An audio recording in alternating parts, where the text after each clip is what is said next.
Marcos capítulo 13.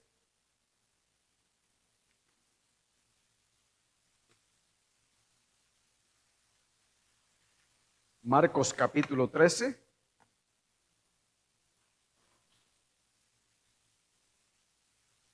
Versículos del 14 al 23. Marcos capítulo 13, del 14 al 23, dice de la siguiente manera: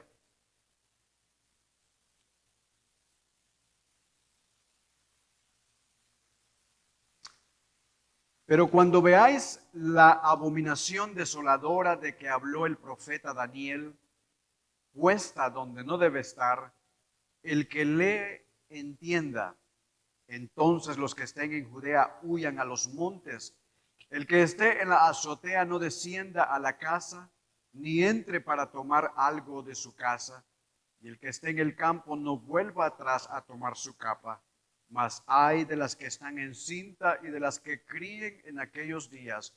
Orad pues, que vuestra huida no sea en invierno, porque aquellos días serán de gran tribulación, cual nunca ha habido desde el principio de la creación que Dios creó hasta este tiempo, ni la habrá. Y si el Señor no hubiese acortado aquellos días, nadie sería salvo. Mas por causa de los escogidos que Él escogió, acortó aquellos días. Entonces, si alguno os dijere, mirad, aquí está el Cristo, o mirad, allí está, no lo creáis, porque se levantarán falsos cristos y falsos profetas, y harán señales y prodigios, pero para engañar, si fuese posible, aún a los escogidos. Mas vosotros mirad, os lo he dicho todo antes.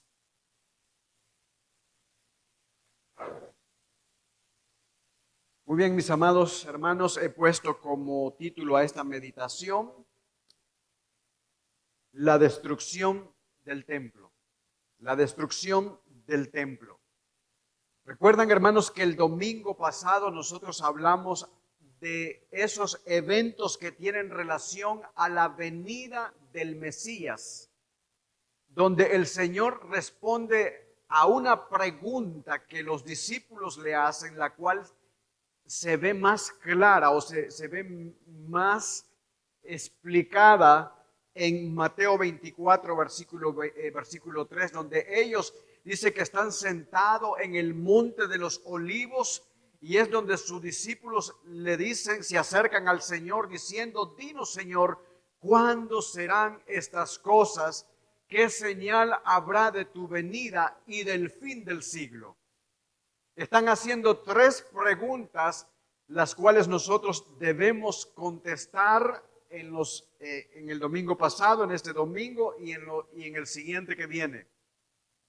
El domingo pasado nosotros hablamos acerca de las señales de su venida. Y vemos claramente que el Señor Jesús les dice a ellos que antes de las señales de su venida habrían guerras, rumores de guerra, terremotos, hambres en diferentes partes de la tierra, pero aún no es el fin, les dice el Señor.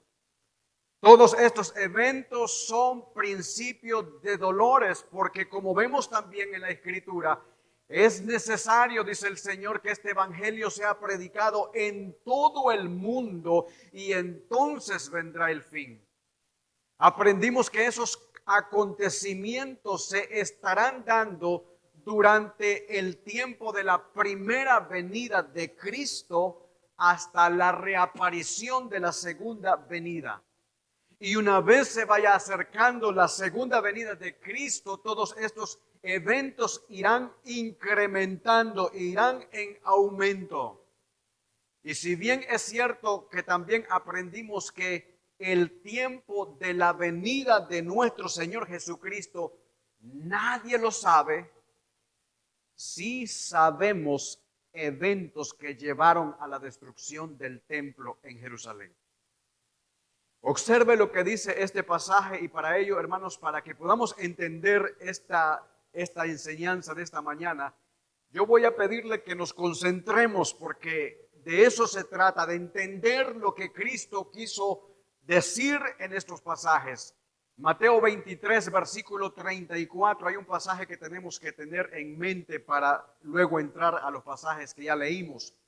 Mateo 23, versículo 34 dice, por tanto, he aquí yo os envío profetas y sabios y escribas, y de ellos a unos mataréis y crucificaréis, y a otros azotaréis en vuestras sinagogas, y perseguiréis de ciudad en ciudad, para que venga sobre vosotros toda la sangre justa que se ha derramado sobre la tierra, desde la sangre de Abel el justo hasta la sangre de Zacarías, hijo de Berequías, a quien matasteis en el templo y en el altar.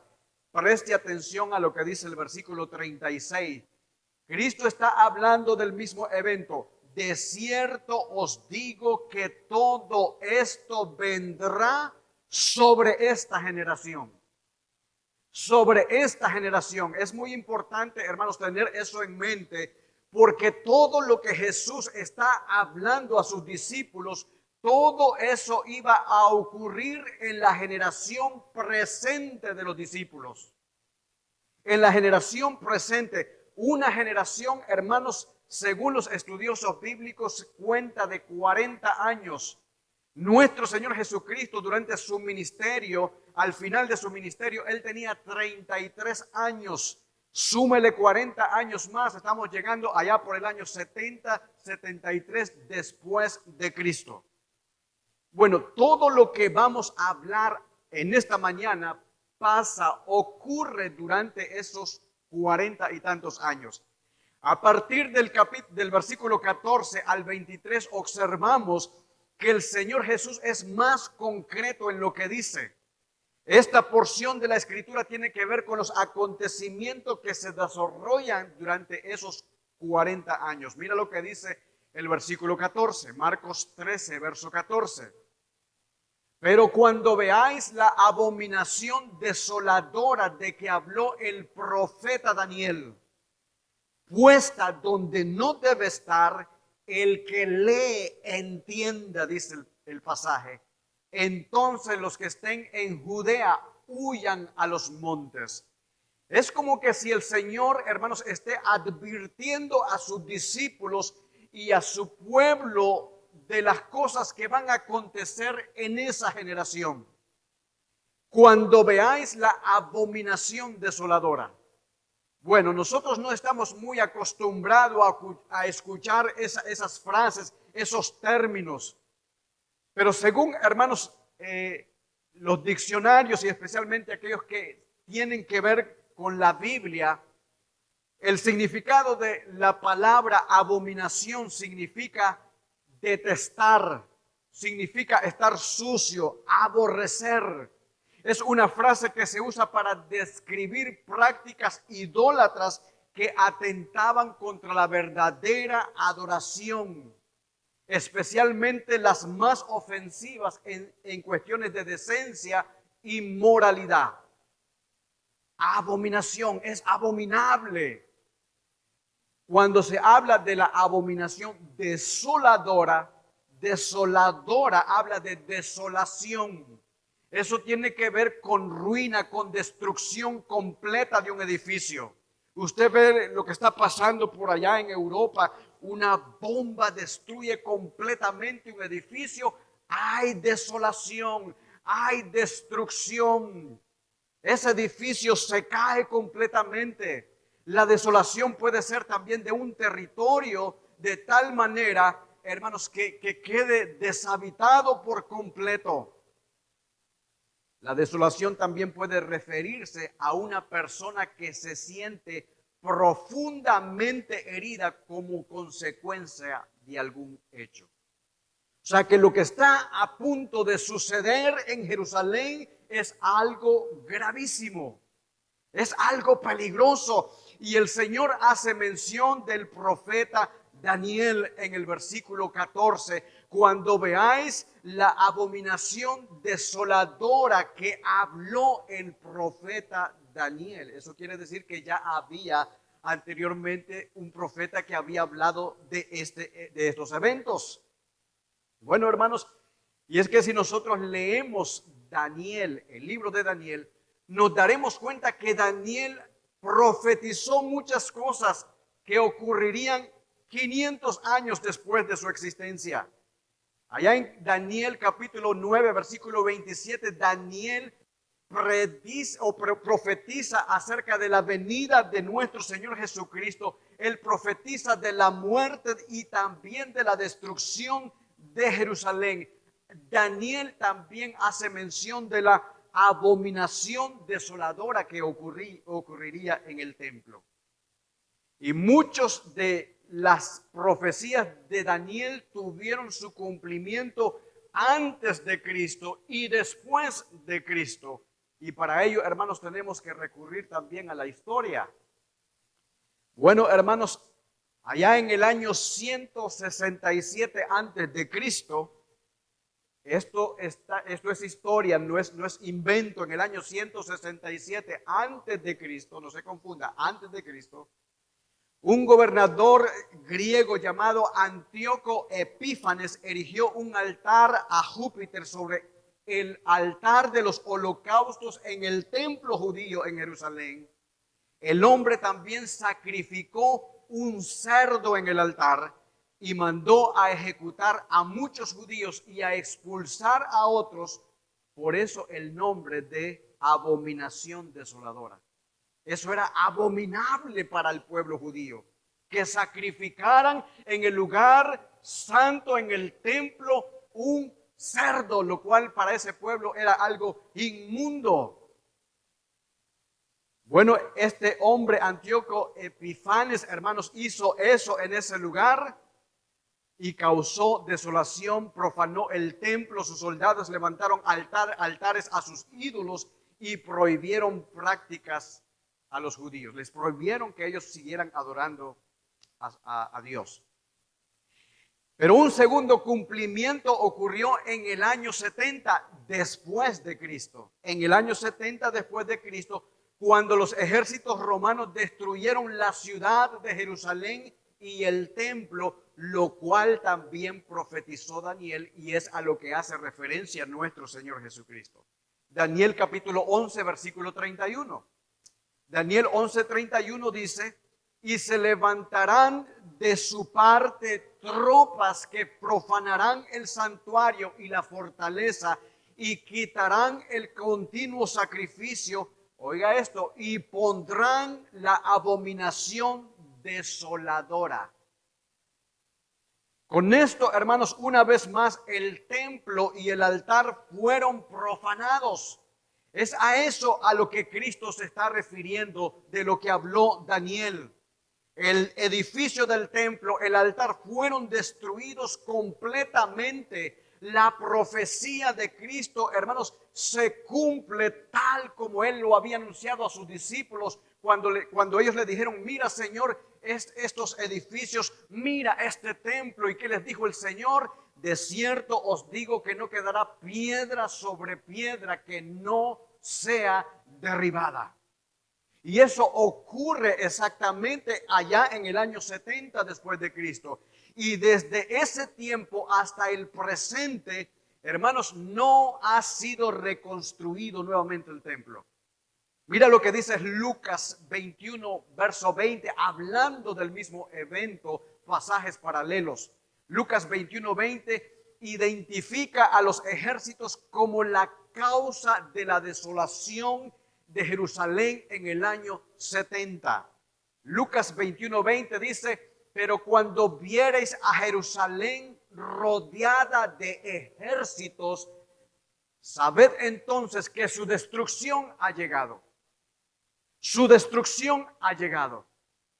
Aquí, hermanos, así que Cristo está advirtiendo a su pueblo y especialmente a los discípulos que cuando el templo sea profanado, entonces es hora de que los habitantes comiencen a correr, comiencen a salir de la ciudad de Jerusalén, porque viene un tiempo de guerra, viene un tiempo de angustia, el cual dice la Escritura que será de gran tribulación para ese pueblo. Es por eso que Él les advierte en el versículo 15, Marcos 13, verso 15, el que esté en la azotea no descienda a la casa ni entre para tomar algo de su casa. Imagínense, hermanos, en medio de una guerra usted escucha que cae un misil donde usted vive. ¿Usted cree que usted tendrá tiempo para regresar a su casa y sacar algunas pertenencias? No, porque inmediatamente puede caer otra bomba y acabar con su vida. Es por eso que el Señor les está diciendo, esto es algo gravísimo, esto es algo de gran tribulación. El que esté en la azotea no descienda a la casa, ni entre para tomar algo de ella. Y el que esté en el campo no vuelva atrás a tomar su capa. Verso 17, mas ay de las que estén encintas y de las que críen en aquellos días. Verso 18, orad para que vuestra huida no sea en invierno. Debemos, hermanos, leer otra porción paralela a lo que ya hemos mencionado para que tengamos un entendimiento más completo de esto. Mateo 24, 15 al 21, Jesús dice lo mismo. Por tanto, cuando veáis en el lugar santo la abominación desoladora de que habló el profeta Daniel, el que le entiende nuevamente, entonces los que estén en Judea huyan a los montes, el que esté en la azotea no descienda para tomar algo de su casa, y el que esté en el campo no vuelva atrás para tomar su capa. Mas ay de las que estén encinta y de las que críen en aquellos días. Orad pues que vuestra huida no sea en invierno ni en día de reposo, porque habrá entonces gran tribulación para ese pueblo, para esa ciudad, para esa nación. Lucas, el mismo pasaje dice, habrá gran calamidad, cual no la ha habido desde el principio del mundo. Solo imagínese, hermano, lo que Dios va a hacer con ese pueblo. Según leemos, hermanos, en este pasaje se está hablando de un desastre sin comparación, algo de lo cual no ha habido desde el principio de la creación del mundo. Y nosotros podemos llegar a pensar, pero ¿por qué? ¿Por qué tanto castigo para ese pueblo, para esa nación? Hermanos, y es que antes de contestar esa pregunta vamos a leer otros pasajes, pero es que el Señor había hecho muchas advertencias a ese pueblo de no dejar a Dios, de no darle la espalda, de cumplir la ley que Él les había dado. Y Dios se los había advertido claramente por medio de los profetas. Observemos lo que describen los profetas en el Antiguo Testamento acerca de ese mismo evento. Jeremías, el profeta Jeremías fue quien escribió el libro de Lamentaciones. ¿Por qué cree que se llama ese libro Lamentaciones? Porque el profeta se lamenta de lo que ocurriría con su propio pueblo. Hermanos, iba a pasar algo desastroso para ellos.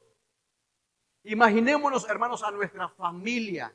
Si nosotros sabemos que viene algo peligroso, terrible para ellos, por supuesto que nos va a doler en gran manera. Y a Jeremías se le conocía como el profeta llorón. ¿Sabe por qué? Él lloraba por su pueblo. Y allá en Lamentaciones capítulo 4, versículo 6 dice, porque se aumentó la iniquidad de la hija de mi pueblo, más que el pecado de Sodoma, que fue destruida en un momento. Hermanos, el pecado del pueblo había sido tan grave, lo cual aquí lo describe Jeremías como peor que el de Sodoma y Gomorra. Fue lo que provocó, hermanos, o que provocaría la ira de Dios. A través de la historia nosotros vemos cómo Dios siempre, tratando de llamar a su pueblo, les enviaba a los profetas. Y ellos mataron a todos los profetas. Dios dijo, les enviaré a mi hijo, tal vez a él lo escuchan, tal vez a él lo reciben. Y nosotros sabemos la historia, también mataron a su hijo. Y el profeta continúa hablando en el versículo 9 y dice, más dichosos fueron los muertos a espadas que los muertos por el hambre, porque estos murieron poco a poco por falta del fruto de la tierra. Mira lo que ocurriría. Versículo 10, hermanos, y esto hasta náusea puede causarnos, pero sí, eso pasó. Verso 10, las manos de mujeres piadosas cocieron a sus hijos. Sus propios hijos les sirvieron de comida en el día del quebrantamiento de la ira de mi pueblo.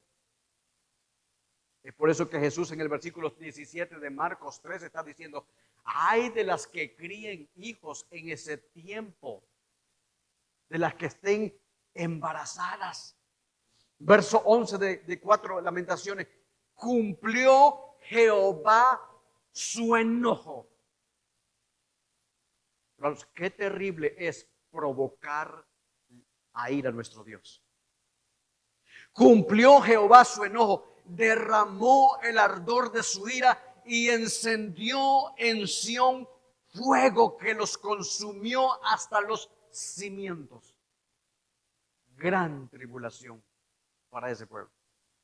Verso 12, nunca los reyes de la tierra ni todos los que habitan en el mundo creyeron que el enemigo y el adversario entrara por las puertas de Jerusalén.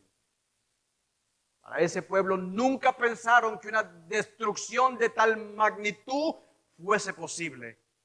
Pero Dios les está anunciando a través del profeta Jeremías que eso iba a pasar. Veamos una segunda evidencia profética, Ezequiel capítulo 5, versículos del 9 al 11. Ezequiel 5 del 9 al 11 dice, y haré en ti lo que nunca hice, ni jamás haré cosa semejante a causa de tus abominaciones. Dios está, hermanos, airado con este pueblo.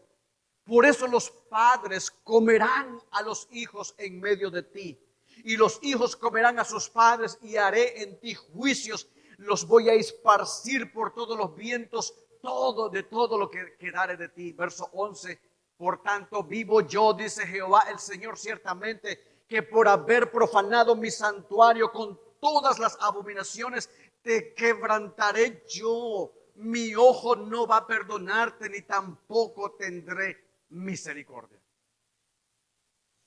Hermanos, hay muchas cosas que nosotros no queremos ver. Esa parte de Dios, su ira. Dios es un Dios justo. Y en su justicia Él tiene que castigar al culpable para que siga siendo justo. Tercera evidencia, el profeta Daniel describe con detalles precisos todo lo relacionado a la abominación desoladora cuando fuese sitiada esa ciudad, la ciudad de Jerusalén por los enemigos. Daniel capítulo 11, versículo 16. Habla de ese que vendría a tomar posesión, a invadir esa ciudad. Daniel 11, 16 dice, y el que vendrá contra él hará su voluntad. Y no habrá quien pueda enfrentarse. Estará en la tierra gloriosa, haciendo énfasis a Jerusalén, la cual será consumida con su poder. Está hablando del guerrero que vendría. Verso 31, Daniel 11, verso 31. Se levantarán tropas de su parte que profanarán el santuario y la fortaleza y quitarán el continuo sacrificio y pondrán la abominación desoladora. Verso 36 de ese mismo pasaje, de ese mismo capítulo. El rey hará su voluntad, es decir, ese guerrero se ensoberbecerá y se engrandecerá contra Dios. Los profetas anunciaron tal destrucción. Hay un historiador llamado Josefo que vivió en ese tiempo y escribió de todo lo que vio. Un judío que estaba al servicio del general Tito, quien atacó la ciudad en ese entonces, detalló, hermanos, detalladamente en su libro que usted lo puede comprar hoy en día, que se llama La Guerra de los Judíos. Dice que este general romano atacó por el norte a la ciudad de Jerusalén, desplazó sus tropas ante la resistencia de ese pueblo, y cuenta, hermanos, que entró en la ciudad y dio testimonio. Cuando él dio testimonio de los devastadores efectos de esa tragedia. Esto es como cuando nosotros vemos a los reporteros que a través de ellos nosotros observamos lo que está pasando. Este hombre dio testimonio de los devastadores efectos de esa tragedia. Dice que los tejados estaban llenos, los techos de las casas estaban llenos de mujeres y de niños deshechos. En las calles se encontraban a los ancianos muertos. Los niños y los jóvenes vagaban por las calles hinchados como fantasmas por las plazas y se desplomaban del dolor y del sufrimiento cuando se apoderaba de ellos. Describe él que un profundo silencio en la noche se escuchaba la muerte, el llanto de las personas, y a eso se sumaba, hermanos, el terror de los soldados que dice que ejecutaban a más de 500 judíos todos los días en esa ciudad. La rodearon de tal manera que nadie podía escapar. Y aquellos que intentaban huir los asesinaban y los privaban de su alimento. El bloqueo se hizo sentir y pronto la hambruna llegó a esa ciudad. Hermanos, esta intervención militar de este general duró varios meses.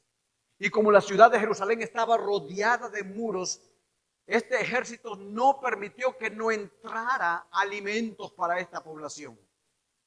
Y cuenta Josefo, este mismo historiador, el caso de una mujer que mató y devoró a su propio hijo.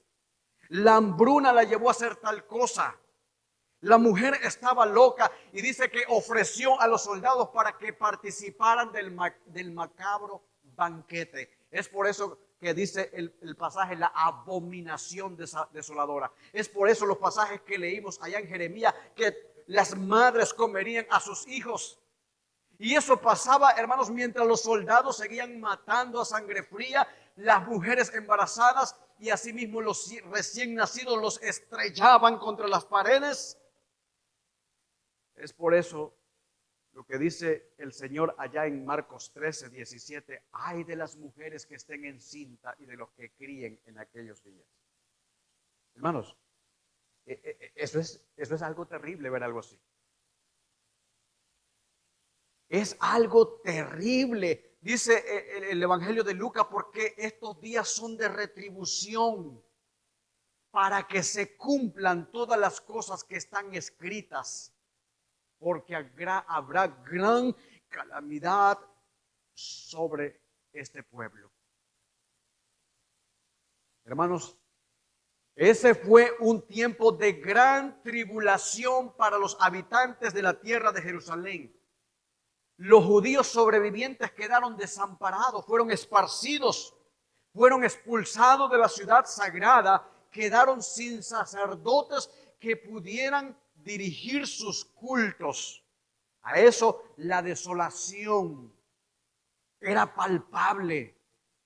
Más de 1 millón de judíos perecieron. Y dice que como en ese entonces el imperio romano estaba en total control de esa región, el emperador quería condecorar al general Tito, y este general dijo que no le era un mérito recibir un premio por haber derrotado a un pueblo que había sido abandonado por su propio Dios. Estas palabras, hermanos, están registradas en lo que dice Daniel 11:36. El rey hará su voluntad, este guerrero, y se ensoberbecerá, se engrandecerá sobre su Dios, sobre todo Dios. Pero leemos, hermanos, en la Escritura que el juicio, ese juicio de lo que estaba aconteciendo en esa ciudad, sería de corta duración debido al amor de Dios por los elegidos, debido al amor de Dios por su pueblo. Eso es lo que dice el versículo 20, Marcos 13:20, que si el Señor no hubiese acortado aquellos días, nadie sería salvo, mas por causa de los escogidos que Él escogió, acortó aquellos días. Aún así, hermanos, Dios mostrando misericordia. La abominación de la desolación apareció tal como Cristo lo profetizó. Vinieron los ejércitos gentiles, atacaron a los judíos y mataron a miles, profanando el templo. Prendieron fuego a esa estructura, a ese edificio. ¿Sabe para qué? Lo derrumbaron completamente para remover el oro que había en sus paredes, en el piso. Removieron piedra sobre piedra para extraer el oro, cumpliéndose exactamente lo que Cristo dijo, que no quedaría piedra sobre piedra que no fuese derribada de ese lugar. La belleza de esa estructura, de ese templo, había desaparecido. Esas enormes piedras se convirtieron en un gran escombro. Las palabras de Cristo tuvieron su cumplimiento. Hermanos, hoy en día no hay templo. Hoy en día solo queda el muro de los lamentos. Porque Dios en su palabra abandonó su presencia del templo. Y la Escritura dice que ahora Dios no habita en templos hechos por manos de hombres. La Biblia dice, vosotros sois el templo de Dios. Ahora Dios habita en nuestros corazones. El templo ha desaparecido. Hermanos, los romanos lo destruyeron, provocaron un terrible sufrimiento a ese pueblo, a hombres, mujeres y niños. Y ahora vamos a contestar la pregunta que hicimos al principio. ¿Por qué pasó todo esto? ¿Por qué tuvo que pasar todo esto? ¿Y cuál es la enseñanza que nosotros hoy en día sacamos de ello? Bueno, hermanos, todo sucedió porque fue un juicio de Dios contra la nación de Israel. Dios es un Dios de amor y de misericordia, sí, Dios también es un Dios de juicio. La Biblia dice allá en Génesis capítulo 6 que cuando los hombres comenzaron a multiplicarse, hubo maldad en sus corazones hasta el punto que la maldad llegó hasta la presencia de Dios y Dios decidió destruir por completo a toda la humanidad, dejando solamente a 8 personas vivas con el diluvio. Dios, hermanos, vio que el pecado de Sodoma y Gomorra era detestable delante de sus ojos y en su justicia Él tuvo que castigarlo enviando fuego del cielo y consumió esas ciudades. A través de los siglos, a través de las edades, Dios continúa enviando juicio a naciones que pisotean el nombre de su Hijo amado Cristo Jesús. Y como Él es un Dios santo, Él tiene, hermanos, que hacer justicia. Todo eso sucedió porque fue un juicio de Dios contra esa nación, quienes habían rechazado a Jesucristo como su Salvador. ¿Acaso Cristo no les dijo a ellos mismos: Jerusalén, Jerusalén, cuántas veces yo quise juntarlos a ustedes como la gallina junta sus polluelos, y no quisieron escuchar? Dios les habló muchas veces a este pueblo duro, como Dios continúa hablando en nuestros tiempos a un pueblo duro también que no quiere escuchar del Evangelio. Ellos rechazaron a Jesucristo como su Salvador. Se les había dado tantas riquezas, tantas promesas, tantos beneficios, que se les había dado una tierra prometida. Se les había confiado la palabra de Dios. Dios les había dado una ley santa porque Él quería que su pueblo fuera santo. Dios les envió a los profetas. Dios les había dado reyes para que los gobernaran con justicia y una lista de beneficios y bendiciones en abundancia.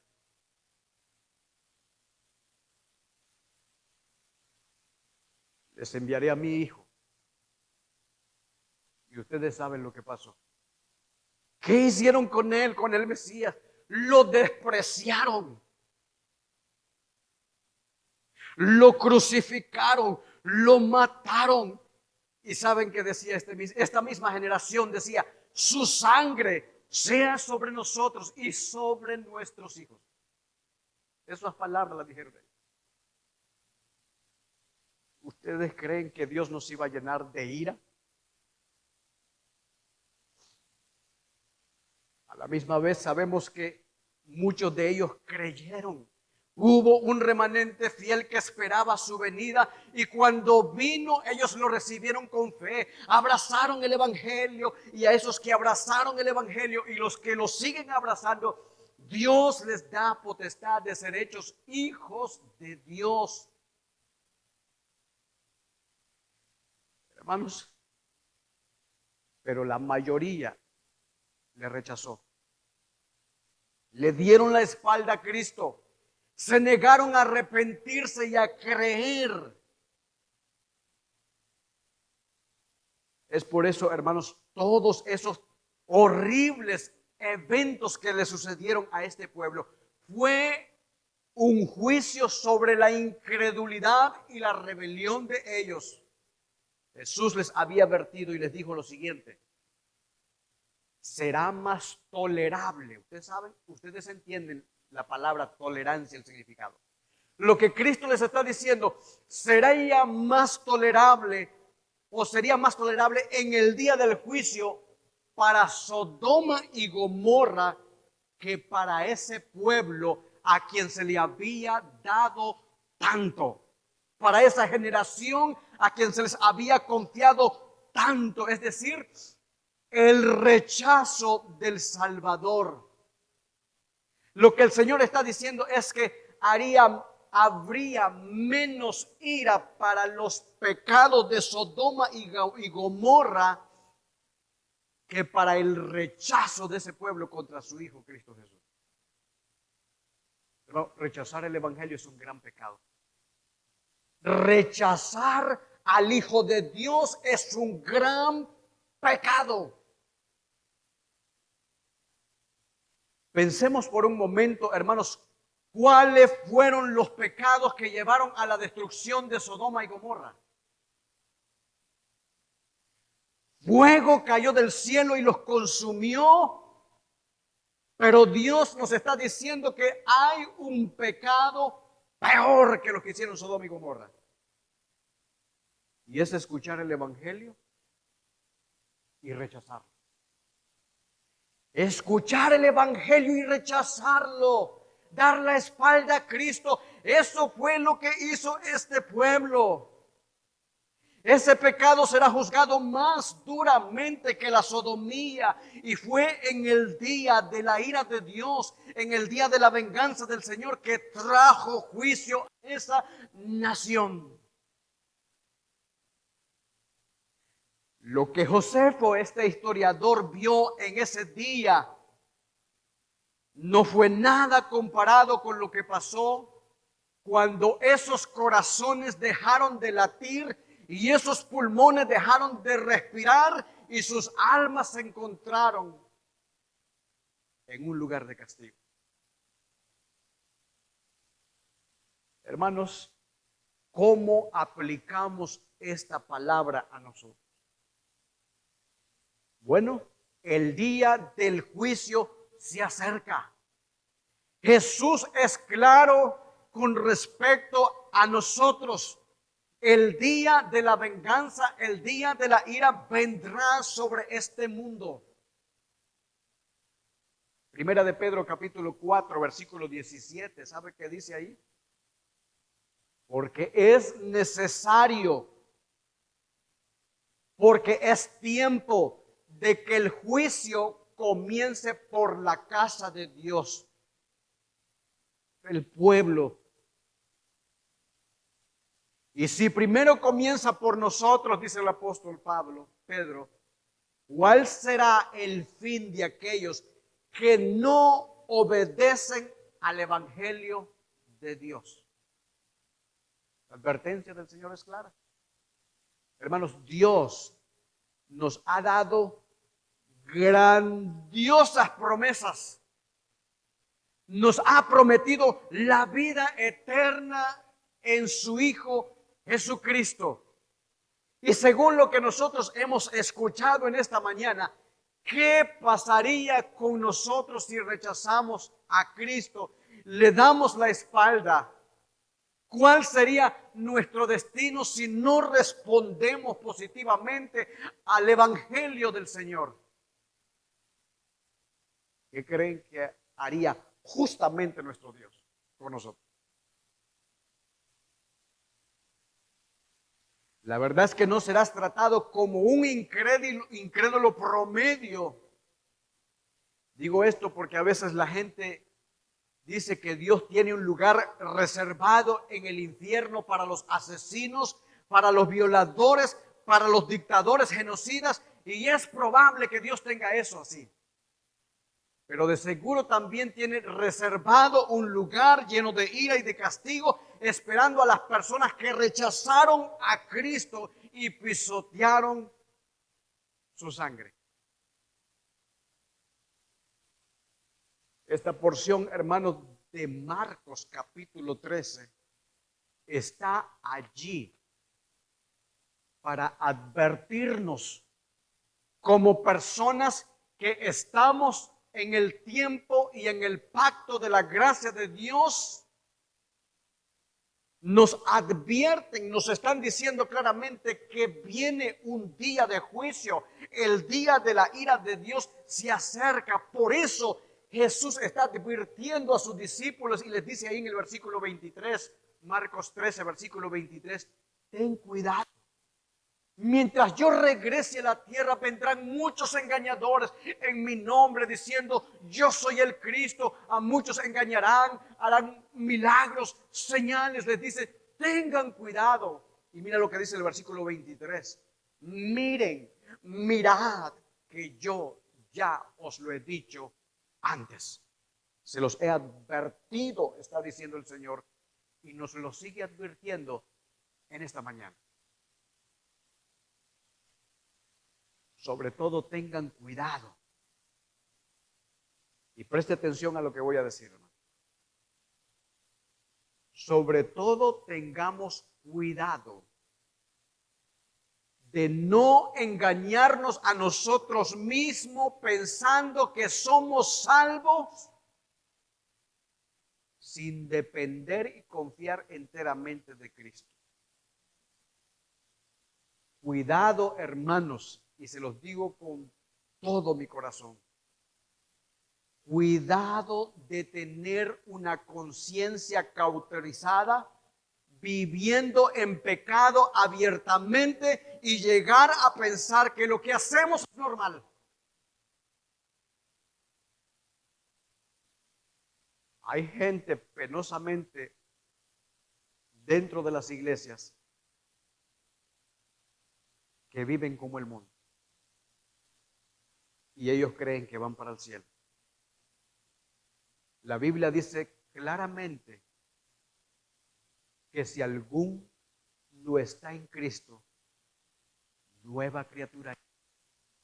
las cosas viejas pasaron, he aquí todas son hechas nuevas. La Biblia dice, hermanos, crucificado estoy juntamente con Cristo. Ya no vivo yo, mas Cristo vive en mí.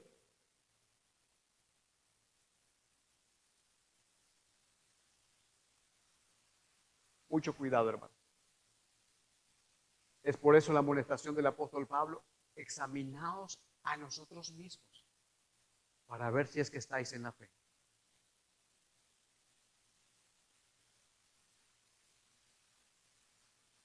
Hermanos, miremos a Cristo.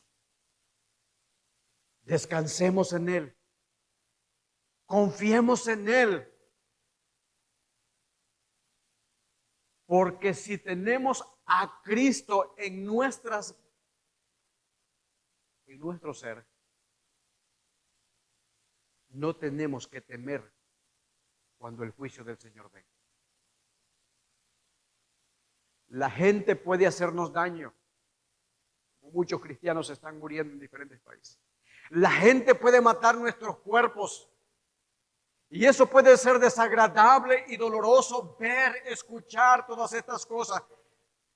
Pueden hacernos daño, hermanos, pero no pueden robarnos la alegría de que en Cristo tenemos una esperanza, la cual nos mantendrá firmes hasta el final.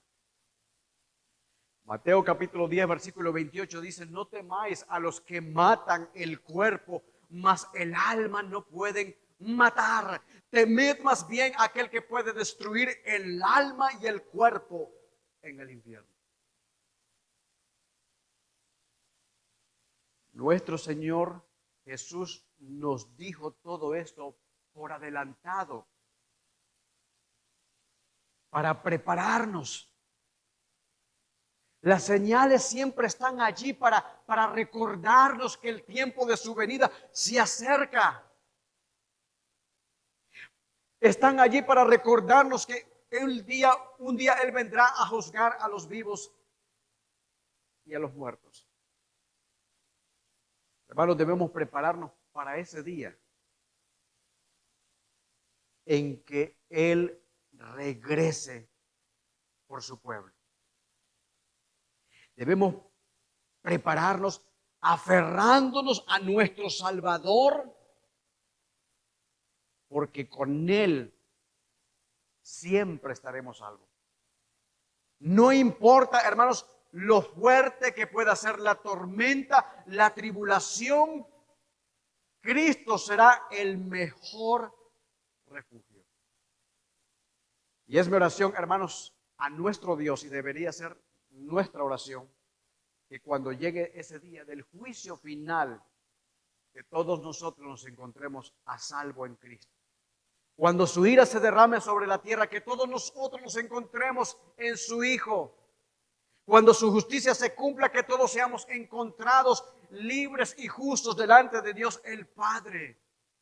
Nuestra oración debe ser: Señor, ayúdanos con tu Santo Espíritu a que estemos siempre mirando a nuestro Salvador, que nos ayude a vivir como Cristo cada día y que nos llene de su gracia, para que no vivamos en nuestros pecados, sino que Cristo viva en nosotros y nosotros en Él. Demos gracias a Dios, hermanos, por la advertencia que Él nos da en su palabra, porque una de las cosas que Él dice es que Él no quiere que nadie perezca, sino que todos procedan al arrepentimiento.